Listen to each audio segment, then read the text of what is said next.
My mother told me the inheritance was gone, spent on my sister's needs. But when I opened her private group chat, I found something else. Their inner circle, and my name wasn't in it. Iris Calder was the dependable daughter, the one who fixed everyone's messes, the one they could always count on. Until the night she discovered her family's secret group chat, the inner circle, a private thread where her mother and sisters divided her grandmother's inheritance behind her back. What began as quiet heartbreak soon turned into something far more powerful, a journey of truth, self-redemption, and one woman's rise from invisibility. But sometimes, justice doesn't come with revenge. It comes with peace. The kettle whistled, breaking the calm rhythm of morning. Iris Calder stood in her mother's kitchen, watching thin threads of sunlight spill through gauzy curtains and scatter across the yellow wallpaper. The air smelled faintly of chamomile and cinnamon, just as it had when she was 10, sitting at this very counter, waiting for her grandmother's cookies to cool. Her mother, Elaine, moved about the kitchen with precise, librarian-like efficiency, silver-streaked hair pinned into a perfect bun, glasses perched on her nose even though she no longer read for work.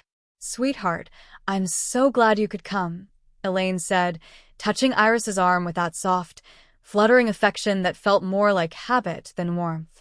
"This banking app is a nightmare. Everything used to make sense when I had real paper statements." Iris smiled politely. "It's no problem, Mom. Where's your phone?" "On the table. Let me grab some water for us." While Elaine busied herself at the sink, Iris picked up her mother's phone, the same model she'd convinced her to upgrade to last Christmas. The screen came alive with a buzz of notifications, and one banner caught her eye. Group chat, Tora's Inner Circle. The name stopped her cold. Inner Circle. Her thumb hesitated, but curiosity, that small dangerous impulse that had always gotten her in trouble, won out. She tapped. A message preview popped up. Julianne. Ugh, she's still complaining about Harper's ridiculous business plan. Then another. Elaine. Let's not tell Iris about the fund.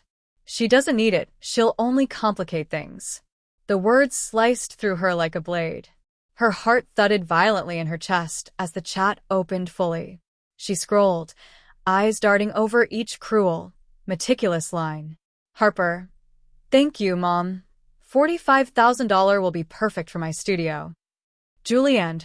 Same here. I already told Brian, it'll go straight to the kids' college fund. Elaine. Remember, girls, we keep this between us. Iris has her job, her apartment, her own life. She doesn't need this. Grandma's fund should go where it can help. The screen blurred. $90,000, split in 2. Not 3.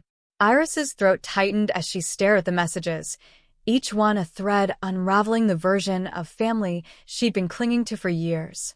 Her grandmother, Madeline Torres, had died 4 months ago.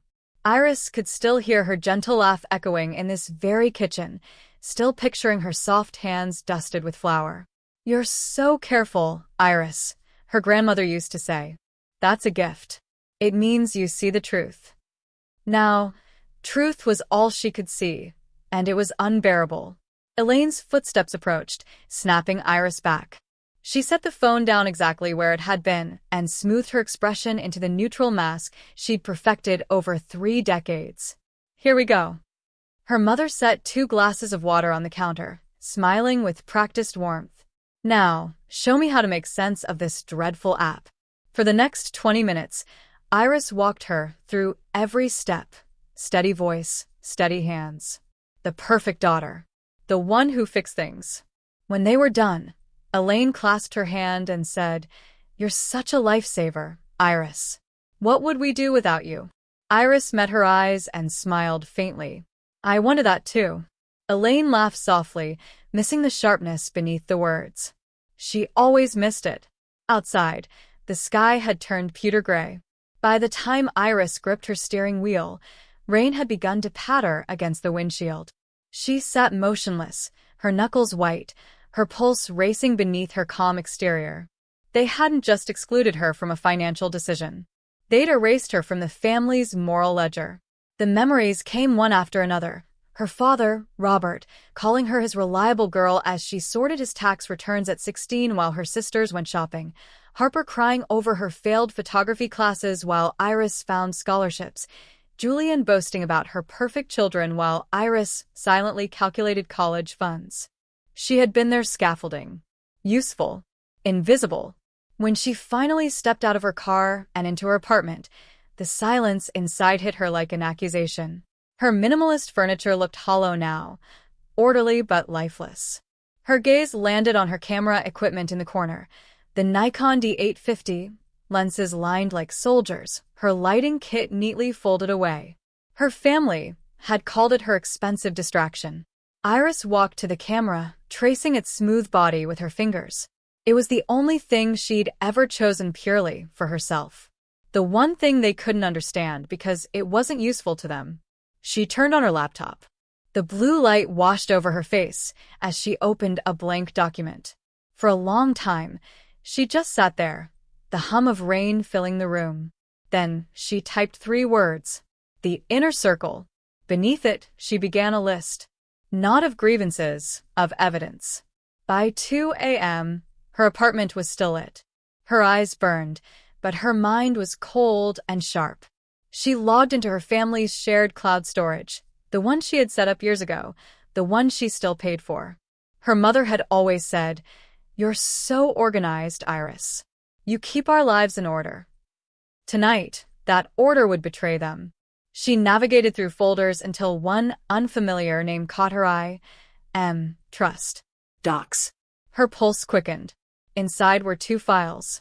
1. Harper_studio_plan.pdf. 2. Madeline_Torres_trust. PDF. The second one made her stomach twist. She opened the first file anyway. Harper's studio plan, chaotic, half-baked, bursting with artistic jargon and zero practicality. Iris's instincts kicked in. She wanted to fix it, to build a proper budget, to clean up her sister's mess. Her hand hovered over the mouse. Then she withdrew it. Not this time. She opened the trust document instead. Dense legal text scrolled before her eyes until she found what she was looking for, Section 4.2.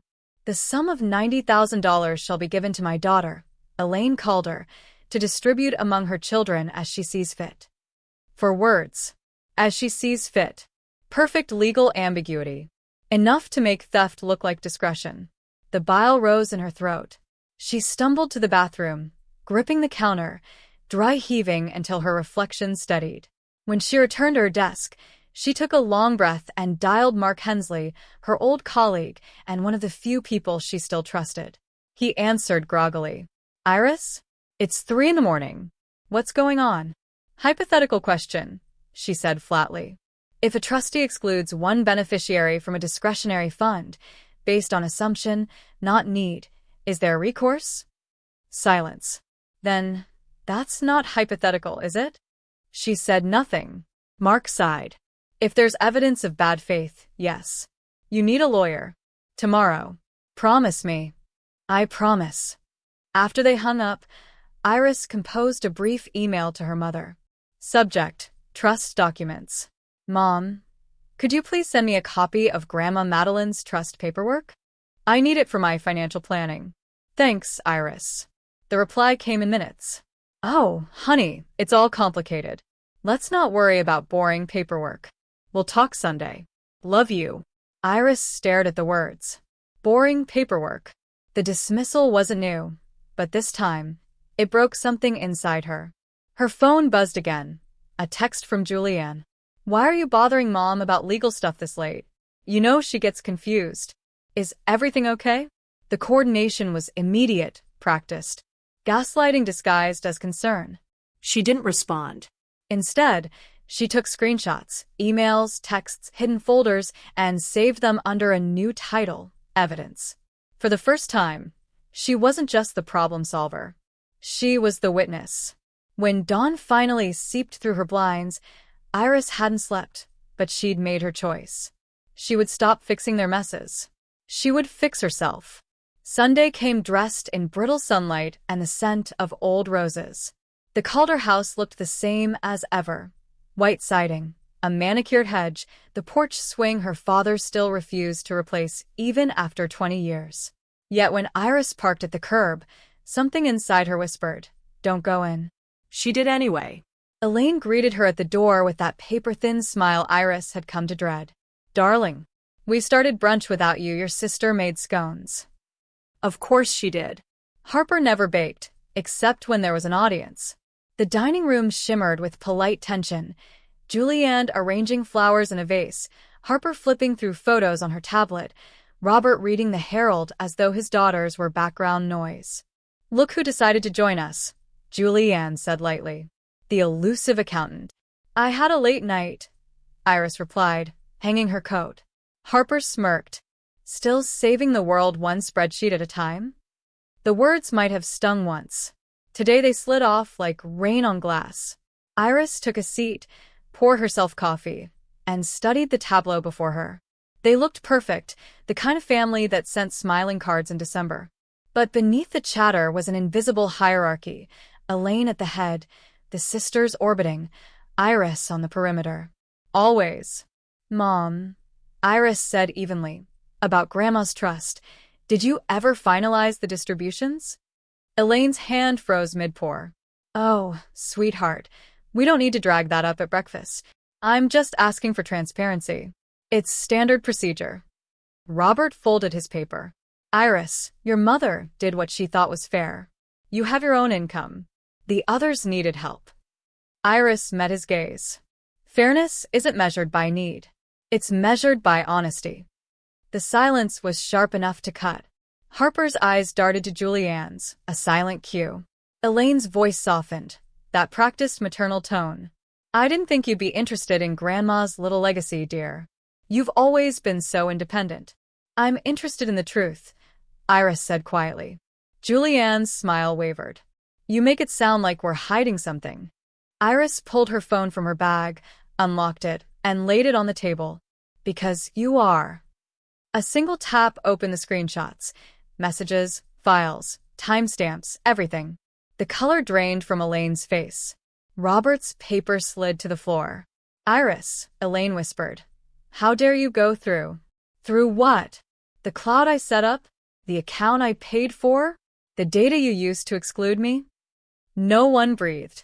"Do you have any idea," Iris continued, "what it's like to spend your life being the responsible one? Only to realize responsibility was just another word for disposable?" Harper pushed back her chair. "You're overreacting." "Maybe," Iris said, standing. "But overreaction is what happens when you finally stop accepting underreaction from everyone else." She turned toward the doorway, then paused. "Don't worry. I'm not suing. Yet. But I'll need a copy of the full trust document by tomorrow. Or my lawyer will." Elaine's voice broke. "You would take your own family to court?" Iris looked back, eyes steady. "You stopped being my family the moment you decided I didn't deserve to know the truth." Then she left, without slamming the door, without a single backward glance.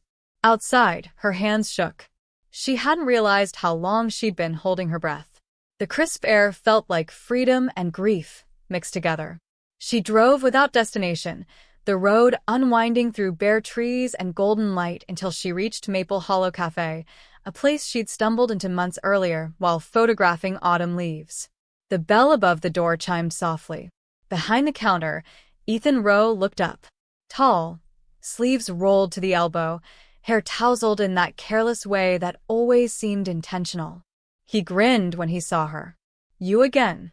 Though the coffee snob accountant had given up on our rustic charm.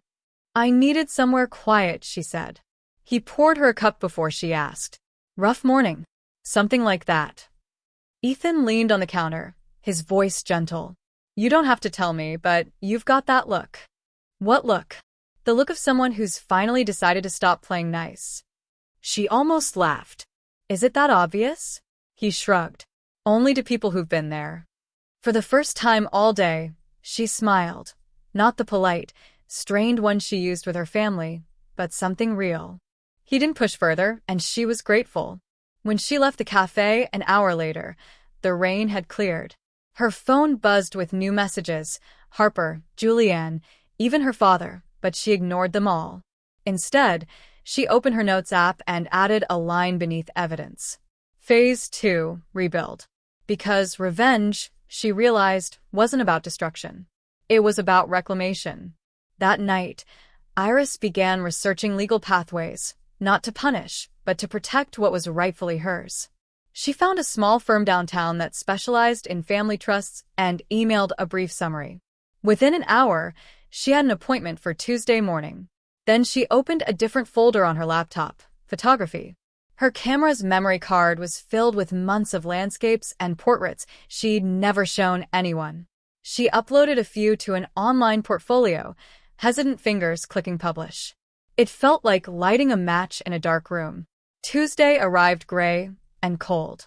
The law office of Hensley and Merrick occupied the top floor of a renovated brick building. Mark greeted her in the lobby with a reassuring smile. "Didn't think I'd see you again so soon." "I kept my promise," she said. He nodded toward the conference room. "Let's make sure your family keeps theirs." The meeting was long, technical, emotionally draining, but by the end, Iris had clarity. The lawyer confirmed what she suspected. Elaine had overstepped, but the ambiguous clause made restitution tricky. They'd need negotiation, not war. Still, the word leverage came up more than once. Walking out, Iris felt lighter. For once, she wasn't reacting, she was steering. Outside the building, she spotted Ethan leaning against a lamppost, coffee in hand. "You're stalking me now?" she teased. "Coincidence," he said. "I work across the street." Though I recognized that determined walk. They ended up walking together to the riverfront. The city shimmered under a thin winter sun. "You ever think," Ethan said, "that sometimes the only way to get justice is to rebuild something better from the ruins?" She looked at him. "That's exactly what I'm thinking." He grinned. "Then maybe you're on the right side of the story." By Friday, news traveled faster than Iris expected. Julianne called first, crying, apologizing, insisting she'd never wanted things to go that way. Harper followed with defensive texts, then a late-night voicemail about misunderstandings. Elaine remained silent. Iris didn't reply to any of them. Instead, she poured her energy into her photography portfolio. Within days, a local gallery owner emailed her. "Your work captures solitude beautifully. Would you be interested in displaying at our March showcase?" She stared at the message, hardly breathing. It wasn't revenge. It was validation. A week later, she met Elaine for coffee. Not at the family home, but at a neutral cafe downtown. Elaine looked older, smaller somehow. "Iris," she began, voice trembling. "I didn't mean to hurt you.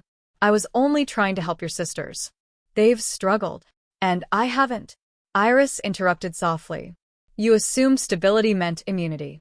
You were wrong." Elaine's eyes filled. "I don't know how to fix this." "You can start by signing an addendum that restores my share," Iris said. "And maybe, someday, we can talk about forgiveness. But not today." Elaine nodded, defeated. "I'll contact the lawyer." For the first time, Iris believed her. That evening, Iris returned to the riverfront cafe. Ethan was closing up when she arrived. "You look like someone who just won a quiet war," he said. "Maybe I did," she replied. He handed her a cup of coffee, the steam curling between them. "So, what happens now?" She looked out over the water, lights rippling on the surface. "Now I build something that's mine, and this time, I won't let anyone erase me from the story." Ethan smiled. "I'd like to see that." For a moment, neither spoke. The city hummed around them, alive and unbothered.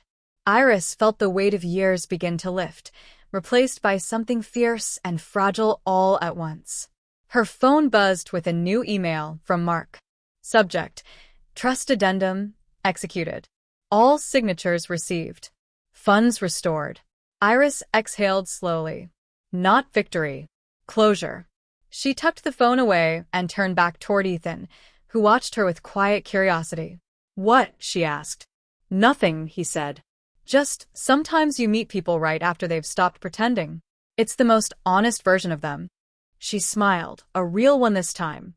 "Then I guess you met me at exactly the right moment." That night, Iris returned home, poured herself a glass of wine, and stood by the window as city lights shimmered below. She thought about her grandmother's words. You see the truth, Iris. The truth had hurt, but it had also freed her. Outside, the wind shifted, cool and electric. She reached for her camera, lifted it toward the window, and clicked the shutter. The flash lit the room for an instant, just long enough to capture a reflection, a woman no longer hiding in anyone's shadow.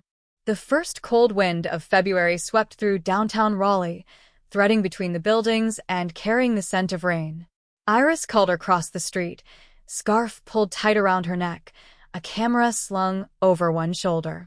The city looked different to her now, not softer, exactly, but more real. Every shadow and reflection felt honest in a way her family never had. Her show was opening in less than an hour. Through the gallery windows, she could already see her photographs, black and white landscapes, portraits of quiet resilience, and one centerpiece image that meant everything to her, the inner circle, a self-portrait, taken in the reflection of her apartment window the night she reclaimed her life. She hadn't told her family she'd named the exhibition after the chat that had betrayed her. But the irony was intentional, and she savored it. Inside, the gallery buzzed with low conversation and the soft clink of glasses. The walls glowed with amber light. She felt both nervous and strangely calm, the kind of calm that comes only after surviving something that could have broken you. Hey, superstar. Ethan's voice came from behind her. He looked sharper than usual, dark shirt, sleeves still rolled, tie hanging loosely like an afterthought. He handed her a glass of champagne. You made it, she said, smiling. Wouldn't miss it. You know, if you wanted to impress me, you could have started with something less intimidating than a full gallery debut. She laughed, shaking her head. You underestimate how good I am at overcompensating. He studied her for a moment. You look lighter, like someone who finally stopped carrying other people's ghosts. I buried them in the guest room closet, she said dryly, next to my patients. Ethan chuckled. Remind me never to get on your bad side. But she saw warmth in his eyes, real, unguarded. Before she could respond, a familiar voice behind her said, Iris? Her heart stuttered. Elaine Calder stood in the doorway, hesitant, holding a small bouquet of lilies. Her sisters trailed behind her, Harper in a neutral sweater, Julie and clasping her purse like a shield. Robert wasn't there. For a moment, Iris froze. She had imagined this scene 100 different ways, each one ending in a confrontation. But now, under the soft glow of the gallery lights, she only felt tired. Mom, Iris said quietly. Elaine approached, tentative. We didn't want to intrude. I saw the article in the Raleigh Arts Journal. I wanted to see your work. It's beautiful. Her voice trembled. It wasn't a performance this time. Harper shifted awkwardly. You're really good, Iris. I didn't know photography was this serious for you. It always was, Iris replied. You just never ask. Julianne winced. We were awful. I know that now. Mom's been trying to fix things. Iris set her glass down. You can't fix something by pretending it never happened. But I appreciate that you're here. Elaine's eyes shone. I signed the paperwork. The lawyer confirmed it. It's done. I know, Iris said. I got the email. Elaine nodded, then held out the flowers. I don't expect forgiveness tonight. I just wanted to tell you I'm proud of you. For a long moment, Iris didn't move. Then she reached out and accepted the bouquet. Thank you, she said softly. Elaine exhaled like she'd been holding her breath for years. You remind me of your grandmother more every day. Iris smiled faintly. That's the nicest thing you've ever said to me. Elaine's eyes glistened. Then I should have said it sooner. The air between them shifted, still fragile, but no longer hostile. The distance didn't vanish, but it softened. Harper and Julianne quietly stepped away to admire the photos, leaving the two women in a bubble of uneasy peace. When Elaine finally walked off to join them, Iris turned back to find Ethan watching her. How'd that feel? He asked. Like walking through a storm that doesn't hurt anymore. He nodded. Sometimes forgiveness isn't for them, it's for you. She tilted her head. Did you read that on a coffee cup? Probably, he said, grinning. They wandered through the exhibit together, pausing before the inner circle. The photograph captured Iris's reflection surrounded by streaks of city light, both trapped and illuminated by her own lens. Ethan studied it. It's haunting. Beautiful, but it hurts a little. Good, Iris said. It's supposed to. He turned to her. What's next, Iris Calder? She thought about it. For the first time in years, her mind wasn't clouded by guilt or expectation. The path ahead felt open, uncertain, but hers. I think, she said slowly, I'm done living like a supporting character in other people's stories. He raised his glass. To main characters. She smiled. To tell the truth. Later that night, after the gallery emptied and the lights dimmed, Iris stood alone among her photographs. A low hum filled the air, the city beyond the windows, alive and breathing. Her phone vibrated with a message from Elaine. Thank you for letting us come. I hope someday you can tell me about these photos. Love, Mom. Iris read it twice, then set the phone face down on a table. Some things didn't need immediate answers. Healing wasn't linear. It moved like light through cracked glass, uneven but still radiant. She stepped outside, the air crisp against her skin. Ethan waited by his car, hands in his pockets. Hungry, he asked. Starving. They walked side by side through the quiet streets. For a long time, neither spoke. Then, softly, Iris said, I used to think silence meant emptiness. Now it just feels peaceful. He looked at her. That's because you finally filled it with yourself. She smiled. You have a habit of saying the right thing. Only when I mean it. They reached the corner where the streetlights pooled gold over wet pavement. Ethan hesitated. If you ever want to photograph something other than lonely skylines, I volunteer. She laughed. You'd have to sign a model release. I'll risk it. The laughter echoed down the street, light and real. Weeks later, Iris returned to her grandmother's old home. Now empty, its furniture covered in white sheets, the scent of lilacs lingering faintly in the air. She walked through each room slowly, camera in hand, capturing fragments. The dent in the hallway wall from childhood bike rides, the chipped teacup on the sill, the window where her grandmother once stood humming softly. When she reached the kitchen, she found a small box on the counter, sealed and labeled in her grandmother's familiar cursive. For Iris, when you find your way back to yourself. Her breath caught. She opened it carefully. Inside was a stack of old photographs, each one of her, sleeping on the couch with a book, laughing at the beach, concentrating on her homework at the table. And at the bottom, a note. Asterisk, my dearest Iris. You have always been the observer, the one who sees the quiet things others miss. That's both your gift and your burden. But when the world tries to erase you, remember, your eyes hold the proof you exist. Love always, Grandma Maddie, asterisk. Tears slipped silently down Iris's cheeks. She pressed the letter to her chest, then lifted her camera and took one final photo, the note resting beside the lilies her mother had given her, a symbol of what was lost and what had been found again. That night, Iris uploaded the photograph to her gallery website with a single caption. Closure isn't the end of the story. It's where truth begins. Then she turned off the lights, opened her balcony doors, and let the cool night air rush in. Somewhere below, the city pulsed with life, indifferent and magnificent. Ethan's message pinged her phone. Dinner tomorrow? No gallery talk. Just you and me. Iris typed back. Sounds perfect. She set her phone aside, poured a glass of wine, and leaned on the balcony railing, watching the lights shimmer across the skyline. For the first time in her life, Iris Calder wasn't waiting to be seen. She was choosing to be visible.